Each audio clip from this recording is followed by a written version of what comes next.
할렐루야. 지난 주 초에 동계올림픽을 보다가 얼마나 화가 났는지 모릅니다. 선수들이 올림픽 참가하기 위해서 4년 동안 피땀 흘려서 수고했는데 실력대로 판정이 잘 나야 되는데 심판이 편파적인 판정으로 한국 선수들이 무더기로 탈락하고 말았습니다. 괜히 텔레비를 보다가 열을 받아가지고 얼마나 힘들었는지 그때 온도를 체크했으면 코로나 걸린 줄 알았을 것입니다. 그래서 댓글을 보니까 선수단을 철수시켜야 한다 이런 말도 있고 눈 뜨고 코 베이징이라는 재미있는 댓글도 있었고 올림픽이 아니라 중국 체전이다 이런 글도 있었고 땅이 커서 소국이라 할 수가 없고 하는 것 보니 대국이라 할 수 없고 그래서 중국이다 이런 재미있는 댓글도 보게 되었습니다. 온 국민이 공분을 살면서 여론이 들끓게 되었는데 이 피해 당사자인 황대현 선수가 인스타그램에 제 생각으로는 너무 분통합니다. 너무 화가 납니다. 이게 열을 받아서 운동을 제대로 준비하지 못하겠습니다. 이렇게 글을 쓸 줄 알았더니 마이클 조던의 글을 인용하면서 그가 올린 글이 장애물을 만났다고 반드시 멈춰야 하는 것이 아니다. 벽에 부딪힌다면 돌아서서 포기하지 말라.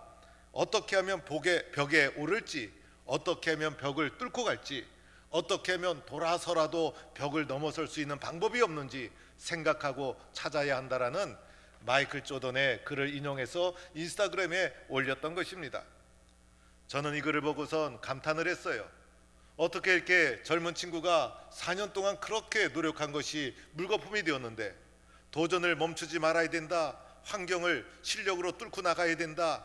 이렇게 의젓한 글을 올리게 되었는지 마침내 그 다음 경기에서 당당하게 환란을 뚫고 상황을 뚫고 편파적인 환경을 잘 이겨나가서 금메달을 따게 되어서 온 국민이 얼마나 기뻤는지 모릅니다. 환경을 탓하지 않고 위기를 뚫고 지나가고 그 위기를 기회로 만들어가고 그래서 마침내 실력으로 통쾌한 승리를 이루어 놓게 되었던 것이죠. 여러분, 우리들도 세상에 살다 보면 믿음을 가지고 살아갑니다. 그런데 믿음을 가지고 살아가는 자가 믿음대로 잘 되어야 하는데 믿음대로 은혜 받고 복 받는 삶을 살아야 되는데 세상에 살다 보면 믿음 없는 자가 더 잘 되는 것과 같은 세상을 만나게 됩니다.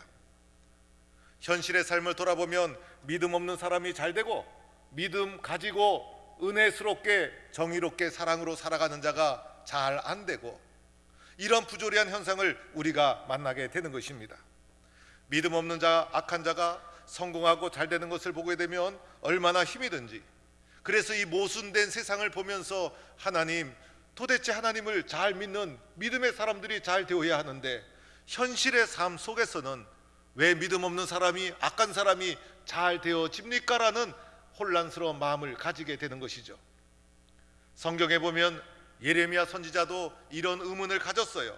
그래서 하나님께 그가 이렇게 항변합니다. 야훼여 내가 당신께 따집니다. 당신은 의로우신 분이 아니십니까? 그런데 내가 감히 묻사옵니다. 어찌하여 악한 사람의 길은 만사가 순조롭고 패역한 자가 평안히 살고 있으니 이 어찌된 일입니까? 라고 예레미야 선지자도 하나님께 항변하기도 했습니다. 믿음 있는 사람이 잘 되어야 되는데 믿음 없는 악한 자가 잘 되는 이 악한 현실을 어떻게 받아들여야 되는가? 믿는 사람이 잘 돼야 신이 나서 하나님도 더 잘 믿을 수 있는데 하나님이 살아계시다고 하면서 어찌 악한 자가 잘 되는 현실을 우리가 맞이하도록 만들어 놓고 있는가? 여기에 대해서 우리는 혼란스러운 마음을 가지게 되더라는 것입니다. 오늘 시편 37편은 이런 현실에 대한 대답을 우리에게 해주고 있는 것입니다. 특별히 37편을 지은 다윗은 그 자신이 의롭고 믿음으로 길을 걸어감에도 불구하고 부당한 핍박을 받았고, 도리어 악한 사울이 잘 되는 부조리한 현실을 몸으로 겪은 자였어요. 이 다윗을 통해서 이런 현실 속에서 우리가 어떻게 살아가야 되는가를 말해주고 있는 것입니다. 오늘 다윗은 1절 말씀에 이렇게 우리에게 선언해 주십니다. 악을 행하는 자들 때문에 불평하지 말라. 불의를 행하는 자들을 시기하지 말지어다. 이렇게 단호하게 선언을 합니다. 여러분, 악을 행하면서 잘 되는 사람을 보게 되지 않습니까? 불평하지 말라는 것입니다. 신앙 없이 못된 사람들이 성공하는 것 보게 되지 않습니까? 시기하거나 부러워하지 말라는 것입니다. 악을 행하는 자들이 잘 되고 강포한 자들이 흥하는 것을 보면 우리 마음속에 상처가 되고 때로는 좌절이 되어집니다. 믿음으로 살아가는 것이 손해보는 것이 아닐까? 이런 생각도 들어옵니다. 이렇게 살다가 내 인생 실패하는 것 아닐까? 계속 믿음을 가지고 살아가야 되는가? 우리의 삶에 대한 의문이 들어오기도 합니다. 그런데 오늘 성경은 1절에 단호하게 우리에게 선언합니다. 믿음 없는 자가 잘 되는 것을 보면서 불평하지 말라, 시기하지 말라, 부러워하지 말라. 이런 선언을 1절에서만 하는 것이 아니라 37장 밑으로 쭉 내려가면서 7절에서도 악한 꾀를 이루는 자 때문에 불평하지 말지어다. 8절 말씀에도 보면 분을 그치고 노를 버리고 불평하지 말라. 이렇게 단호하게 우리에게 선언합니다. 믿음의 길을 걸어가다가 믿음 없는 자가 잘 되어질지라도 그것을 보면서 불평하거나 시기하거나 부러워하지 말라. 성경이 우리에게 단호하게 선언합니다. 왜 이렇게 단호하게 선언하는 것일까? 그 답이 2절에 나와 있죠. 2절에서 이렇게 말합니다. 그들은 풀과 같이 속히 배임을 당할 것이며 푸른 채소같이 쇠잔할 것임이로다. 그들의 부귀와 영화가 오래가지 못한다는 것입니다. 풀과 같이 쇠잔할 것이며 풋성기처럼 금방 사라져 버릴 것이기 때문입니다. 이들의 운명에 대해서 아래 말씀에도 계속해서 언급해 주시죠. 9절에도 가보면 진실로 악을 행하는 자들은 끊어질 것이다. 그들이 잘 되는 것 같지만은 오래가지 않아서 끊어지고 말기 때문인 것입니다. 10절에도 가보면 잠시 후에는 악인이 없어지리니 그들은 오래가지 않습니다. 금방 없어지고 맙니다. 그래서 악인이 잘 되는 것을 보고 부러워하거나 불평하지 말고 그들은 오래가지 않고 그리고 금방 시들어버리고 없어지고 말 것이니 부러워하거나 그리고 시기하거나 불평하지 말아야 된다. 이렇게 단호하게 선언을 하고 있는 것이죠. 사랑하는 성도 여러분, 그러면 불평하지 말고 시기하지 말고 우리는 어떻게 살아야 되는가? 오늘 현실의 삶 속에서 여전히 악인이 잘 되고 하나님을 모르는 자들이 성하는 것을 보면서 현실의 삶 속에서 불평하지 말고 시기하지 말고 나는 어떻게 살아야 되는가? 그 해답이 오늘 말씀 3절에 나오고 있습니다. 그래서 오늘 말씀에서 제일 중요한 건 3절 말씀. 그래서 3절 말씀을 우리 다 같이 한번 읽어보겠는데 3절 말씀을 읽으면서 한 절 한 절 눈여겨보시고 오늘 말씀을 들으면서 3절 말씀에서 한 말씀이라도 여러분이 꼭 마음에 붙잡으시기 바랍니다. 3절 말씀을 다 같이 읽어보겠습니다. 시작. 여호와를 의뢰하고 선을 행하라. 땅에 머무는 동안 그의 성실을 먹을거리로 삼을지니라. 이것이 우리가 해야 될 삶의 모습이라는 것입니다. 여호와를 의뢰하라, 선을 행하라, 그리고 이것을 성실로 먹을거리로 삼아라. 이렇게 말해줍니다. 첫째는 무엇이라고 말하죠? 여호와를 의뢰하라. 이것을 표준 세번역에 보면 여호와만 의지하라 이렇게 번역해 놓았어요.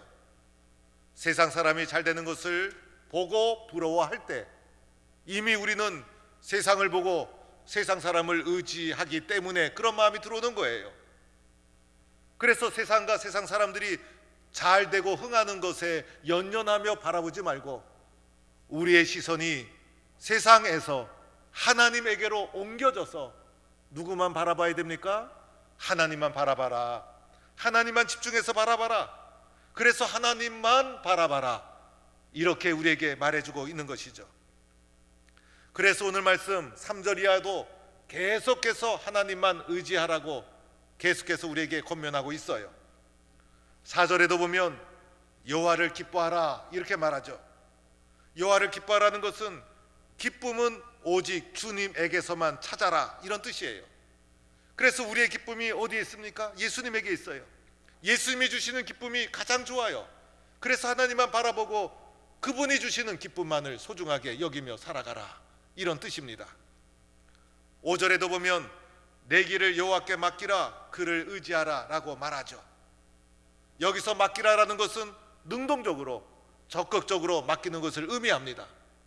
그래서 어떤 일이 있든지 간에 먼저 하나님께 의지하고 먼저 하나님을 바라보고 하나님께 모든 것을 맡기고 적극적이고 능동적으로 하나님께 맡기는 삶을 말해주는 것입니다. 7절에도 보면 여호와 앞에 잠잠하고 참고 기다리라. 하나님을 모르는 자가 잘 되는 것을 보면 참을 수가 없어. 그래서 분노도 일어나고 갈등도 일어나고 불평도 일어나고, 그런데 참으라는 거예요. 때로는 인내해야 돼요.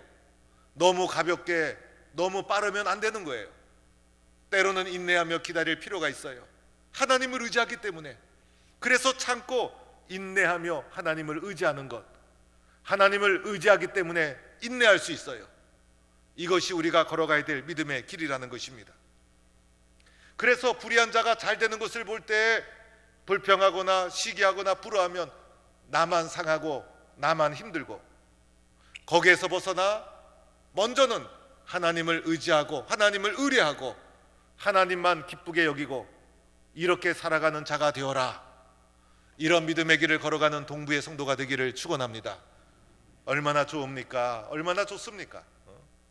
그래야 세상에 닥쳐오는 시련과 어려움과 혼란을 다 물리쳐 나갈 수 있어요. 우리의 눈과 마음속에는 오직 하나님 한 분만으로 기뻐하고 즐거워하고 그분만을 의지하는 거예요.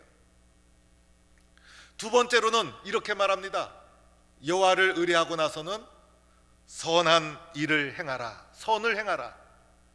하나님을 의지하는 마음을 토대로 해서 마음으로만 의지하는 것으로 끝나지 말고, 마음으로 의지하고 나서 이것을 기반으로 해서 겉으로 드러나는 삶의 모습, 선을 행하라.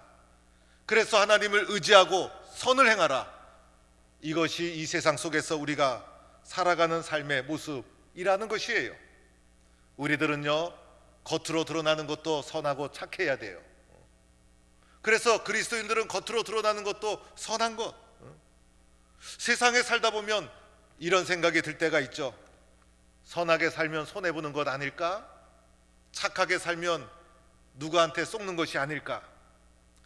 이렇게 생각하는 순간 악한 일을 행하며 흥하는 자를 부러워하는 거가 되는 거예요. 그래서 그런 사람을 주목하는 거예요. 그러지 말고 하나님을 의뢰하고 그 결과 선을 행하는 것을 포기하거나 중단하지 말라. 왜? 이것 또한 믿음의 길이기 때문에. 그래서 우리의 삶 속에서 선을 행하며 하나님을 의지하는 것을 끊임없이 이루어 가야 되는 거예요. 오늘날 문제가요, 과정을 소홀히 여겨요. 결과만을 중시해요. 그래서 올림픽에 가서도 수단과 방법을 가리지 않고 1등만 하면 된다는 생각이 있는 것 같아요. 그런데 과정이 잘못되면 1등이 무슨 소용이 있어요? 금메달이 무슨 가치가 있어요? 불의한 방법으로 금메달 따면 아무 소용없어요. 예수님이 공생애를 의미 있게 잘 보내시고 십자가를 졌으니 그 십자가가 의미가 있는 것이지, 십자가를 졌는데 공생애가 엉망이었으면 그 십자가가 무슨 의미가 있겠어요? 그래서 과정도 중요한 거예요. 그리스도인들은 과정을 중시하는 거예요. 오늘 우리가 예수를 잘 믿는 이루려고 하는 것도 하나님이 부르실 때까지 믿음의 과정을 우리가 중요하게 생각하기 때문인 것이죠. 그래서 과정도 정의로워야 되고 이 과정에서 반칙이 없어야 되고, 그래서 과정이 잘 될 때 우리의 믿음의 길이 가치가 있어지는 것이에요. 그래서 오늘 말씀의 결론은 불의한 자가 잘 되는 것을 보더라도 불평하거나 시기하지 말고 누구를 의지하라? 하나님을 의지하고 의지한 것을 바탕으로 선을 행하라. 이것이 우리가 걸어가야 될 삶의 모습임을 말해주고 있는 것입니다. 이러한 것을 다윗이 몸소 겪었어요. 몸소 겪은 결과 우리에게 성경을 통해서 이렇게 권면하고 있는 것입니다. 오늘 3절 말씀 후반절에 보면요, 여호와를 의뢰하고 선을 행하라 다음에 이어지는 말씀이 또 중요해요. 뭐라고 말씀합니까? 땅에 머무는 동안 그의 성실을 먹을거리로 삼을지니라. 우리가 이 땅에 살아가잖아요. 이 생명이 살아있는 한 이 세상을 살아가는 거예요. 그런데 이 세상을 살아가는 동안 성실을 먹을거리로 삼을지니라. 이 말씀을 직역하면요, 성실을 먹으라 이런 뜻이에요. 성실을 먹는데 무슨 성실입니까? 하나님을 의뢰하고 선을 행하는 것을 성실함으로 먹으라는 거예요. 우리가 양식을 먹어야 살아갈 수 있듯이 우리의 믿음의 길도 영적인 양식을 먹어야 살아갈 수 있고 건강해지는데, 우리가 영적인 양식 성실하게 하루 세끼 육의 양식을 먹듯이 끊임없이 먹어야 될 영의 양식이 있다면 하나님을 의뢰하고 선을 행하는 것, 이것을 성실함으로, 그래서 오늘 말씀 성실을 먹으라, 이 양식을 성실하게 먹어라. 예수 믿는 것도요 성실하게 믿어야죠. 그래서 하나님을 의뢰하는 것 잠시 의뢰하다가 중단해서는 안 되는 거예요. 선을 행하는 것 어느 때 한번 하다가 중단해서 안 되는 거예요. 성실을 먹듯이, 끊임없이 성실을 양식 먹듯이 하나님을 의뢰하고 선을 행하는 것을 성실함으로 먹는 신앙의 삶, 이것을 우리에게 말해 줍니다. 이렇게 성실하게 믿음의 길을 걸어가는 자를 세상이 당할 수가 없는 것입니다. 오늘날 마귀는 코로나 같아요. 오늘날 우리 시대의 가장 큰 마귀는 3년째 코로나 마귀가 가장 큰 마귀예요. 이 마귀가 우리의 신앙을 흔들고 열심을 식게 만들고, 우리가 얼마나 열심히 예수 믿던 사람인데, 동북교회가 얼마나 열심히 기도하고 얼마나 헌신적으로 열정적으로 예수 믿는 성도요 교회인데, 이 코로나가 우리의 신앙을 병들게 하고 있어요. 지금 겨울 성경학교와 수련회가 진행 중에 있는데, 수련회와 성경학교 여러분 다 아시죠? 이때가 되면 교회가 들썩거렸어요. 성도들이 얼마나 관심을 가지고 있는지, 서로 도와주려고 그러고 서로 협력하고 그리고 서로 협조해 주시고, 교사들도 열심히 기도하고, 그래서 교사들이 성경학교 앞두고 기도하다 보면 마음이 뜨거워지고 눈물이 나고, 어린 생명들을 가르치는 이 존귀한 자리에 섰다는 것이 얼마나 소중한지. 그래서 직장 나가시는 분들은 퇴근하고서라도 저녁에 와서 저녁 함께 순서도 동참해 주시고, 수련회가 진행되면 아이들에게는 가장 은혜로운 기간이에요. 주일날 교회 와서 예배드리고 분반 공부하고 흩어지면요 아이들이 마음껏 교제할 시간이 없어. 그런데 수련회 때 부엌에서 학부형과 교사들이 맛있는 밥을 해주지. 그래서 카레라이스, 하이라이스 이런 거 다, 짜장밥 이거 교회가 해주는 거 다 먹으면서 자랐잖아요. 그래서 아이들도 수련회 때 뜨겁게 기도하다가 뜨겁게 찬양하다가 은혜 받고, 통성기도 수련회 때 다 배웠어요. 눈물로 기도하는 것 수련회 때 배우는 거예요. 회개하는 것, 은혜 받는 것, 주님의 사랑 체험하는 것 다 수련회 때 은혜 받고 신앙이 성장했던 거예요. 수련회 하다 보면 애들이라고 고민이 없는 게 아니에요. 나름대로 고민이 있고 상처가 있고, 그런데 수련회를 통해서 예수님 사랑, 하나님 사랑, 교사들을 통해 사랑을 듬뿍 받으면 이 자아상이 밝아지고 용기가 나고 희망이 생기고 꿈을 가지게 되고, 그래서 수련회 때 받은 은혜 때문에 평생을 신앙인으로 살아가고, 저도 교육전사 시절에 수련회 열심히로 준비하다가 얼마나 보람이 있었는지, 마지막 끝날 때 선생님들이랑 손을 잡고 기도하는데 눈물이 쏟아져 가지고 서로 끌어안고 울었던 기억을 지금도 기억하고 있어요. 교회를 섬기면서 깨달은 것이 있어요. 열심히 없으면 은혜가 없다는 거예요. 헌신이 없으면 은혜가 없어요. 열심 없이, 헌신 없이 받는 은혜는요, 작은 거예요. 나를 드리고 희생하고 충성하고 헌신하고 열심을 바치고, 이때 은혜가 쏟아지는 것이고, 이때 비로소 깨닫는 거예요. 그것이 없으면 아직 모르는 거예요.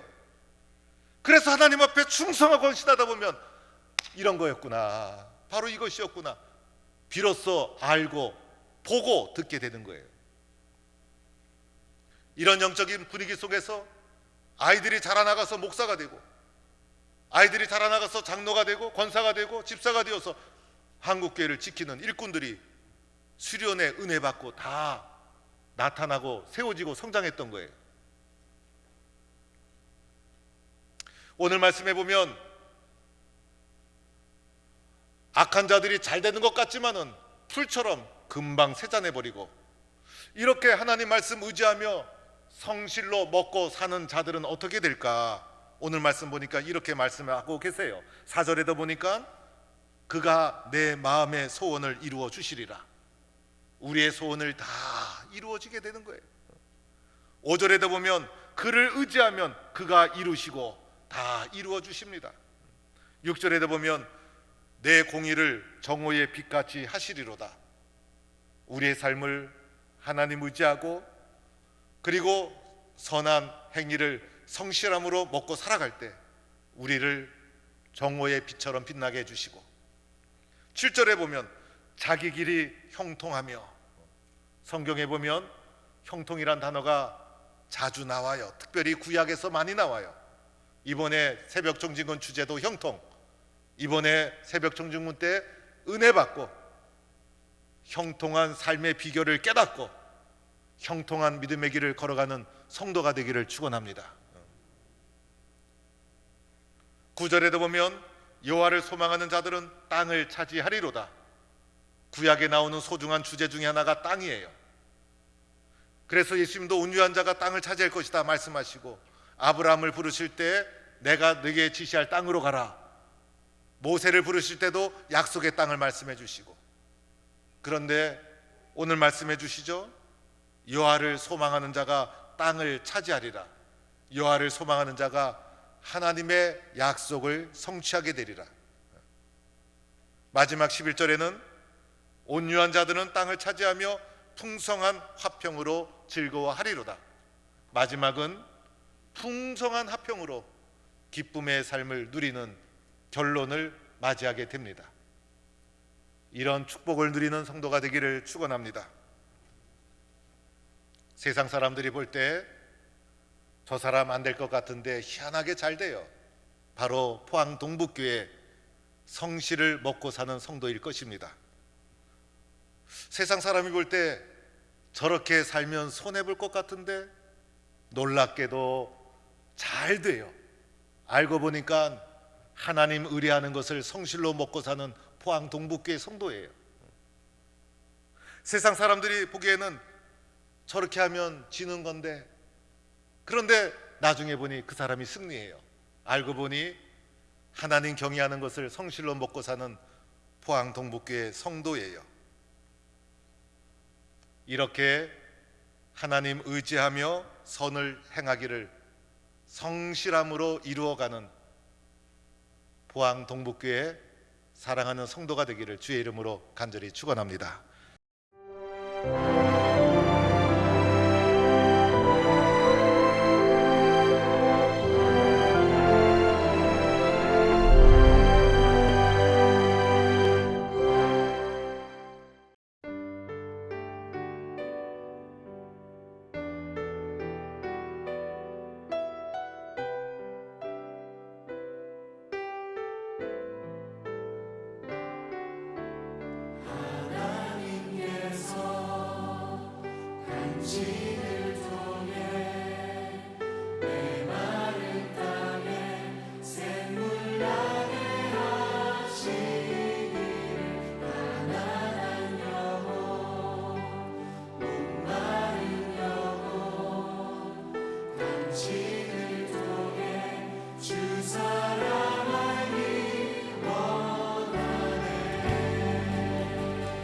서로 격려하고 축복합시다.